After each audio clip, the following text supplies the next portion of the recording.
రాష్ట్రంలో గత వైసీపీ ప్రభుత్వ హయాంలో మదనపల్లి, ఆదోని, మార్కాపురము, పులివెందుల్లో మెడికల్ కాలేజీలు ప్రారంభించారు. 2022లో అగ్రిమెంట్ కుదుర్చుకున్నది. 2023 నాటికి పూర్తి చేయాలి, 2024లో క్లాసులు ప్రారంభించాలని ప్రభుత్వం అగ్రిమెంట్ చేసుకున్నది. అందులో భాగంగానే మదనపల్లిలో సుమారుగా 472 కోట్లతో అధునాతనమైనటువంటి ఒక మెడికల్ కాలేజు, హాస్టల్స్, దానికి సంబంధించిన హాస్పిటల్ కట్టడానికి ప్రభుత్వం మంజూరు చేసింది. దాదాపు ఇప్పటికి 72 కోట్ల రూపాయలు ఖర్చు చేసింది. హాస్టల్ భవనాలు 2 పూర్తయ్యాయి, కాలేజీ పూర్తి కాకుండా ఆగిపోయింది. హాస్పిటల్ తాత్కాలికంగా వెంటనే కాలేజీ ప్రారంభించడానికి మదనపల్లి టౌన్లో 12 కోట్ల రూపాయలు కేటాయించారు. 7 కోట్ల రూపాయలు ఖర్చు పెట్టి ఈ తాత్కాలికమైనటువంటి హాస్పిటల్ నిర్మాణం చేశారు.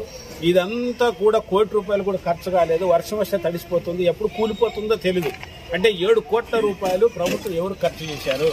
ఇది అత్యంత దుర్మార్గమైనది. రెండవది, గత 10 నెలల నుంచి మదనపల్లి కొత్త మెడికల్ కాలేజీ భవనాలు ఆగిపోయాయి. అంటే ఇప్పటికే 62 కోట్ల రూపాయలు ఖర్చు పెట్టారు. 10 నెలల నుంచి ఆగిపోవడం వల్ల అన్ని వస్తువులను తుప్పు పట్టిపోతున్నాయి, పిల్లర్స్ అంతా తుప్పు పట్టాయి.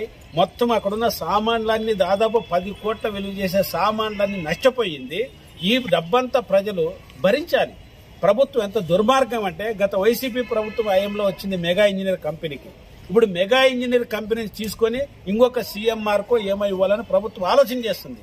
అంటే భారతదేశంలో మెడికల్ కాలేజీలు గవర్నమెంట్ ఆధ్వర్యంలో ఉండాల్సినటువంటి మెడికల్ కాలేజీల్ని ఈరోజు తెలుగుదేశం ప్రభుత్వం 4P కింద, PPP public private partnership people's కింద ఈ కాలేజీని కూడా ప్రైవేటు పరం చేసి సీఎంఆర్కి కట్టబెట్టి ఈ భవనం నిర్మించి రానున్న కాలంలో కార్పొరేట్ హాస్పిటల్కి, ప్రభుత్వ హాస్పిటల్కి తేడా లేకుండా ప్రజల యొక్క సొమ్మును పీల్చి పిప్ప చేయడానికి ఈ ప్రభుత్వం ఆలోచన చేస్తుంది.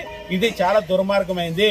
అందుకోసమే ఈ ప్రభుత్వం మెగాతో చేపిస్తావా, ప్రభుత్వం చేస్తుందా, ఎవరు చేస్తారా సంబంధం లేదు. తక్షణమే యుద్ధ ప్రాతిపదిక పైన ఇప్పుడు 72 కోట్లు ఖర్చు పెట్టారు. ఇంకా 400 కోట్ల తక్షణమే రిలీజ్ చేసి ఈ మెడికల్ కాలేజీని, హాస్పిటల్ని, బిల్డింగ్ని పూర్తి చేయాలి. 2026 నాటికి ఇక్కడ క్లాసులు ప్రారంభం కావాలి, హాస్పిటల్ ప్రారంభం కావాలని సిపిఎం పార్టీ డిమాండ్ చేస్తుంది. అదేవిధంగా మిగిలిన 4 ప్రాంతాల్లో కూడా పీపీ కింద ఇచ్చి ఈ డబ్బులనంతా కొల్లగొట్టడానికి, కాసుల కోసమే, ఈ కాంట్రాక్టుల కోసమే ఈ డబ్బులు 400-500 కోట్ల రూపాయలు రేపు మరీ ఇంకా అదనంగా 100 కోట్లు పెంచుకొని ఈ ప్రభుత్వంలో ఉన్నటువంటి ఎమ్మెల్యేలు, మంత్రులు, అధికారులు కొల్లగొట్టడానికి, ప్రజల సొమ్ము దుర్వినియోగం చేయడానికి కోరుకుంటున్నారు. అందుకోసం మదనపల్లి ఒక చారిత్రాత్మకమైన ప్రదేశం.